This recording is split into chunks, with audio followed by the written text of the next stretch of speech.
我们现在准备150克糯米粉，还有30克玉米淀粉，50克木糖醇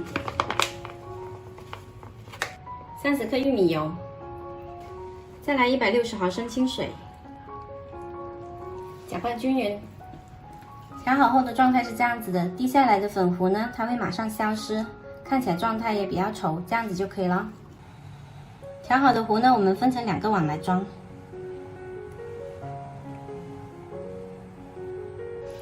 在其中的一份里面呢，加入2克红曲粉，调个色。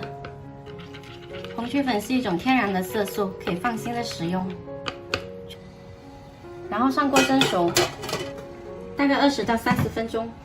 好了，蒸熟啦，把它们拿出来，趁热倒出来，用保鲜膜包着放凉，等会冷了很难倒出来了。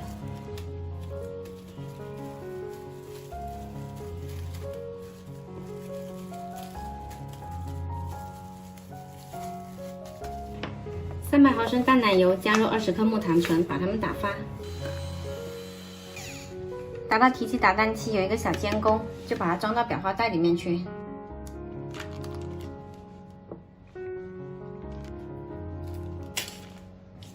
今天水果准备的水蜜桃跟芒果，去皮切成小块。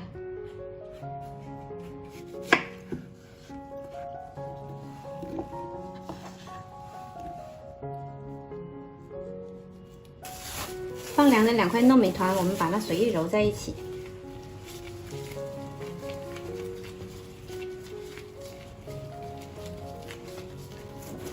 稍微拉长，然后我们把它揪成10份，每一份大概是40克。面上拍上一点点手粉，然后把它擀圆。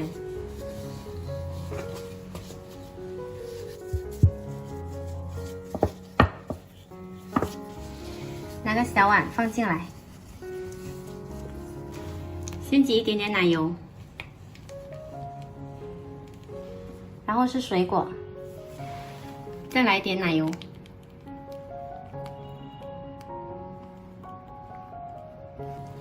然后把口收起来，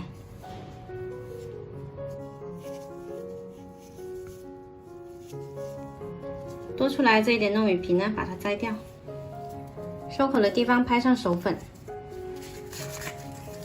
盖上百褶杯，然后放到冰箱冷冻半个小时定型。模具杯可以拿走了。同样的方法做一个芒果馅的。冻好之后呢，我们拿出来用筷子给它压一条横，做出一个桃子的形状来。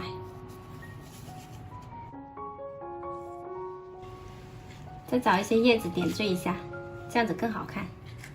我用的是枸杞叶。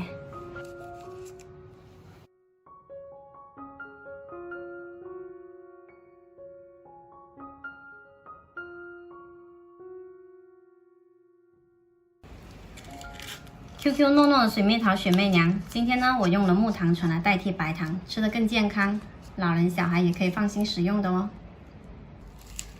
喜欢的朋友可以试一下。